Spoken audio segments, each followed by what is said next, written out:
8h30, ao vivo no Jornal da Bandeirantes. Gente, agora entrevista com o presidente do PSD, Gilberto Kassab, ex-ministro, ex-prefeito da cidade de São Paulo. É por aí que eu vou começar a nossa conversa. O Pedro, bom dia, ministro, ex-prefeito. Conversar sobre as medidas que foram anunciadas aqui para São Paulo pelo prefeito Bruno Covas, né? Antecipação de feriados, um rodízio maluco aí que vai funcionar durante a noite, não funciona durante o dia. O senhor acompanhou essas notícias como ex-prefeito de São Paulo? O que o senhor achou dessas medidas? Elas vão funcionar para tentar impedir a circulação de pessoas pela cidade, com a sua experiência? Bom dia, Gilberto Kassab. Bom dia, um prazer muito grande mais uma vez estar conversando com vocês, com os nossos qualificados ouvintes da Band. É evidente, vamos em primeiro lugar deixar registrado que nós vivemos uma das piores crises das últimas décadas, em todos os aspectos, na saúde pública, na economia, e, portanto, nós temos que tomar muito cuidado com as nossas avaliações. Primeira questão é fugir da politização, não é? Porque nós temos que encontrar um equilíbrio que independe de partidos, de governos. Nós estamos falando de, daqui a pouco, quase 3 mil pessoas morrendo por dia, já ultrapassamos a barreira das 2 mil pessoas morrendo por dia. Estamos falando de falta de vagas em UTIs. São Paulo, que é a cidade mais rica do país, já teve uma morte por falta de leitos. Então, eu efetivamente quero dizer para você que eu defendo as medidas do distanciamento social, o uso da máscara e tantas outras que têm sido apregoadas e têm sido levadas à sociedade, aos cidadãos, para que sejam implantadas.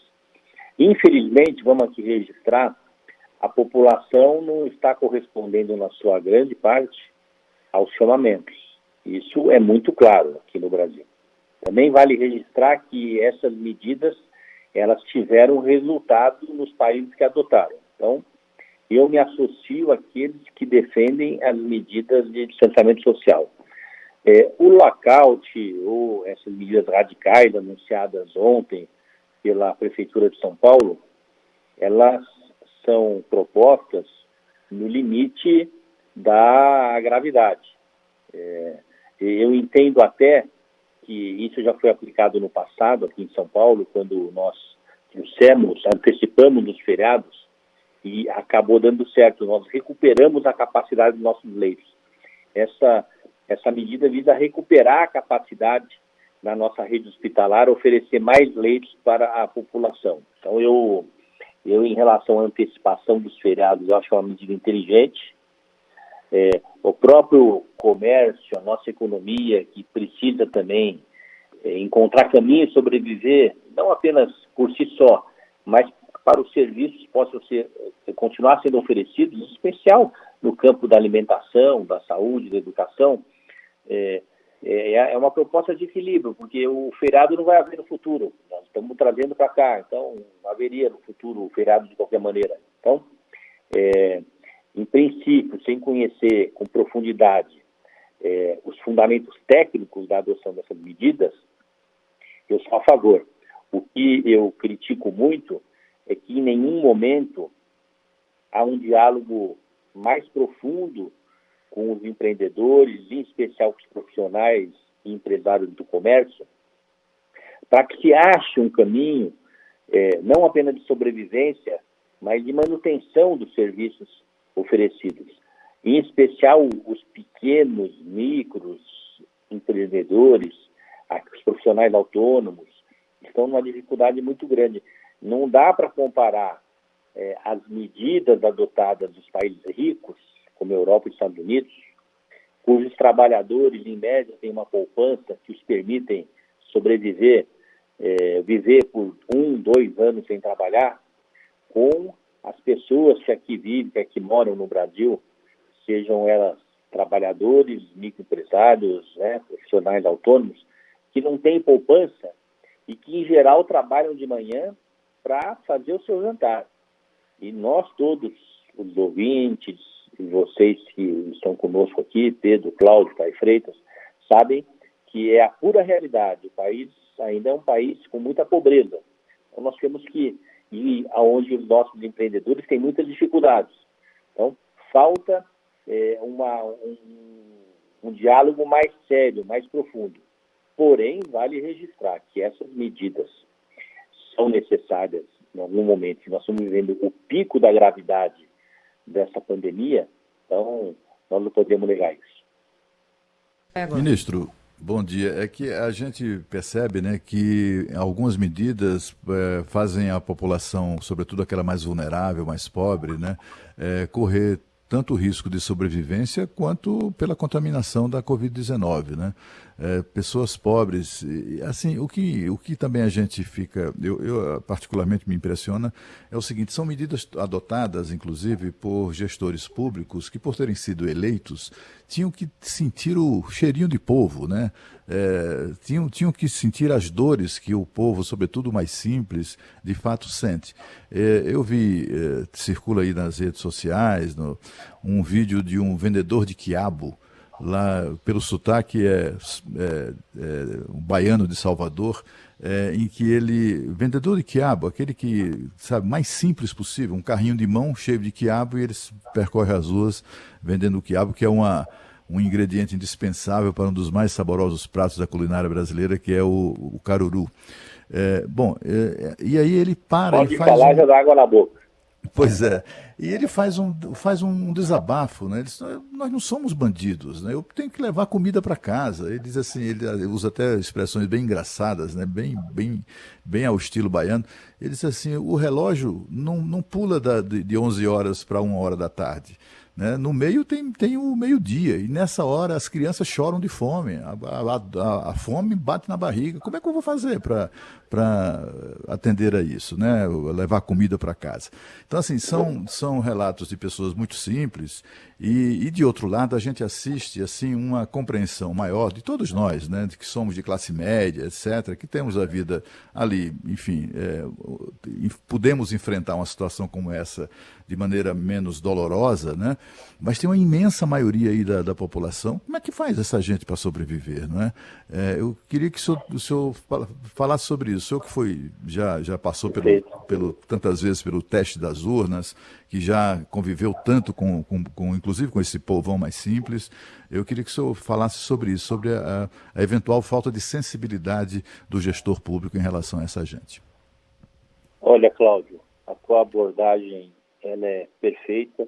Eu conheço bem a cidade de São Paulo, modéstia à parte.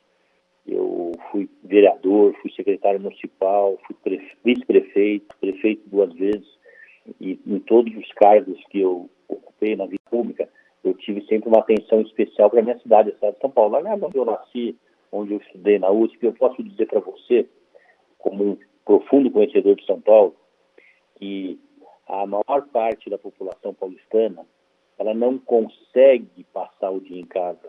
Eu diria que no meio de uma pandemia quase que não pode, porque são pessoas humildes que vivem entre 4, 5 pessoas, porque é um casal, são os filhos, às vezes os avós que não têm onde ficar, famílias muito grandes, 5, 6 pessoas no mínimo para morar em 2 cômodos, que eu entendo até que é muito mais complexo evitar a pandemia para essas pessoas ficarem em casa, porque um desses, como esse vendedor de quiabo, por exemplo, ele tem que sair para trabalhar, para trazer o almoço e o jantar. Como eu disse, você também está dizendo, o brasileiro não tem uma poupança como tem os habitantes dos países ricos, que os permite ficar sem trabalhar. Ele trabalha de manhã para fazer o seu jantar. Então, são essas questões que não estão sendo discutidas, porque são questões que nos distinguem em relação aos outros países, que nos diferenciam em relação aos outros países e que nos preocupa muito, não é?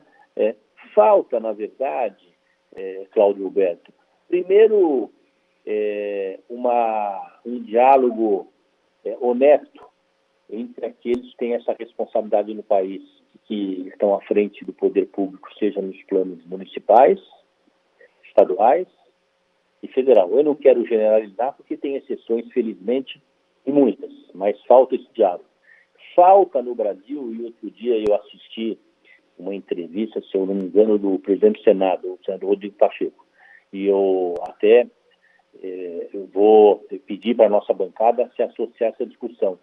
Falta efetivamente o nosso Congresso Nacional, e quem sabe agora se o senador Pacheco possa nos permitir isso, falta a discussão e a implantação de uma renda mínima no Brasil, que nos permita enfrentar essa situação de crise, não é? Algo que nessa pandemia se mostrou necessário. Tanto é que o auxílio emergencial no ano passado foi o responsável porque nós não tivéssemos uma catástrofe no Brasil, não é? Do ponto de vista social. Agora, o Congresso acabou de aprovar um novo auxílio emergencial, muito tímido em relação às nossas necessidades. A família que sobreviveu com o auxílio emergencial, ou o cidadão, de R$600, ele vai ter dificuldade de sobreviver com um auxílio de 200, 250, é evidente, eu falar melhor que nada, lógico, mas vai ter dificuldade.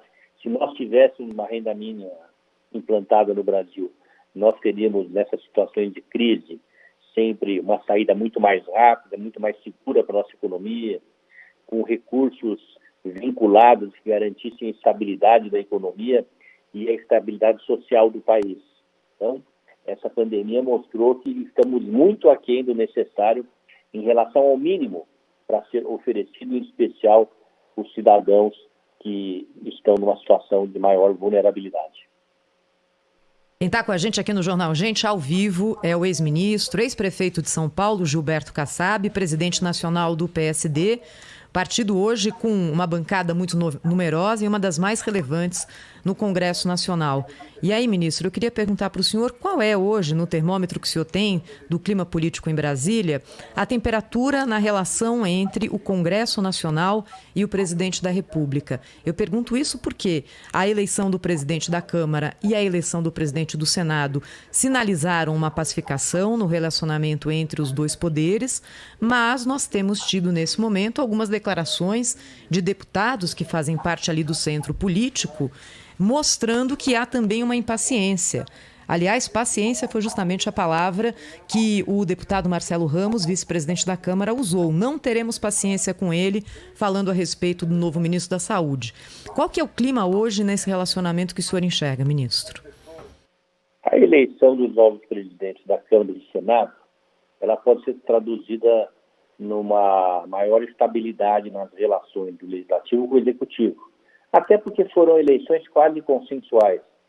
O senador Rodrigo Pacheco foi eleito praticamente em chapa única, num consenso muito grande, não é, dentro do Senado, e o deputado Arthur Lira também com uma votação muito expressiva, e ambos sendo apoiados por forças de situação e oposição hoje, no que diz respeito à ação interna dos parlamentos. Então, existe uma certa unidade na ação das duas mesas diretoras. Porém, essas manifestações são mais do que compreensíveis, porque é um outro poder.